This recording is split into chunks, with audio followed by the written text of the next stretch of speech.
You don't have to do this. I'm already gone. The note said neatly folded on top of the tuxedo I was supposed to wear. 5 minutes before the ceremony, my twin brother vanished, and I became the backup groom for a wedding I didn't even agree to.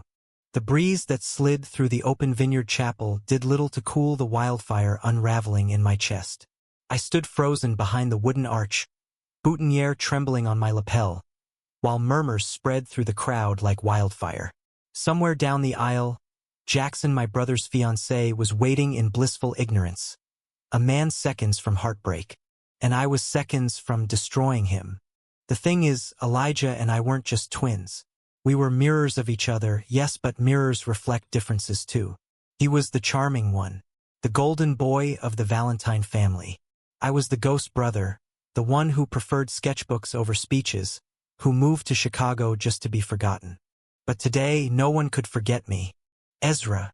My mother's voice was breathless, urgent. Please, don't let this ruin the family.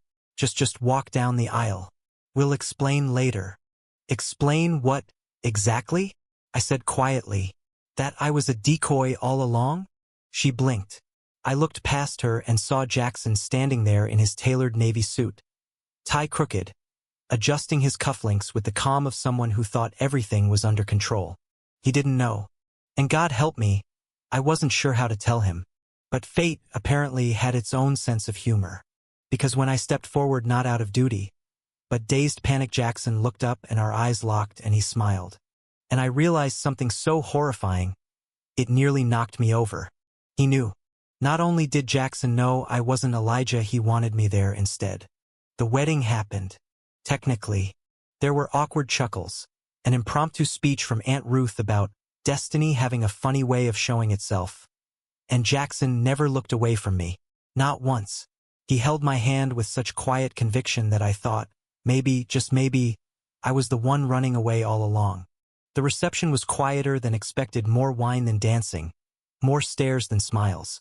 I cornered Jackson near the vines, the sun now dipping behind the hills, staining the world gold. Tell me the truth, I said. Did you know it was me? He sipped his champagne, then turned to me slowly.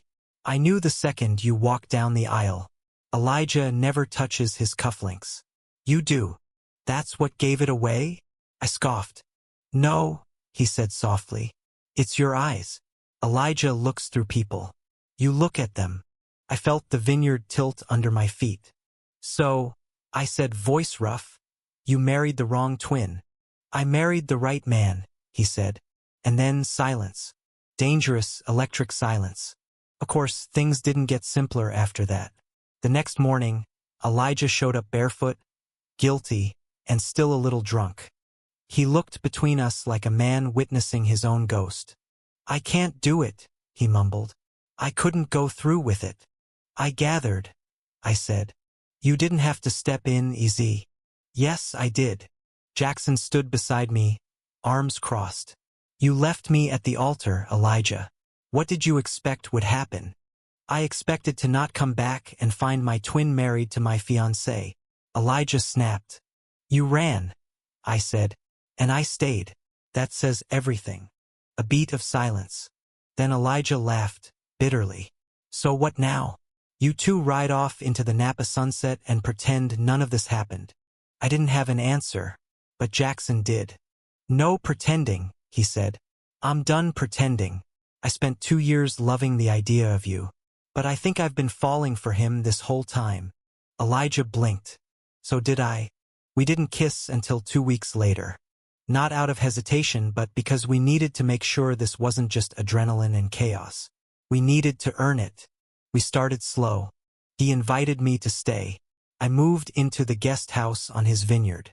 We worked the land together, shared coffee in silence, laughed about terrible bridal gifts, avoided questions from the press and his high society family. And somewhere in between watering the grapes and rebuilding the broken wedding arch for firewood, we became real. One evening, I caught him sketching alone a shaky imitation of my style, the lines tender but unsure. You were never the backup, he said when I approached. I felt like it. Well, you're not. He took my hand. I let him. We kissed. And in that kiss, there was no twin brother, no scandal, no whispers, only warmth and wind and wine and want. Months passed. Elijah left for New York. Jackson and I stayed. Napa grew quieter but fuller. One morning, I found a note on my pillow. Marry me again. For real this time. It was written in ink-stained cursive, folded in the same way Elijah had folded his note months ago, but this time, I wasn't running.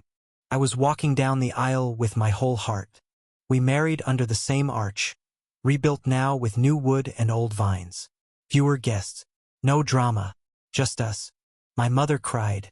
Jackson's father finally shook my hand. The vines swayed like they were dancing for us. We said, I do, with more than ceremony. We said it like we meant it.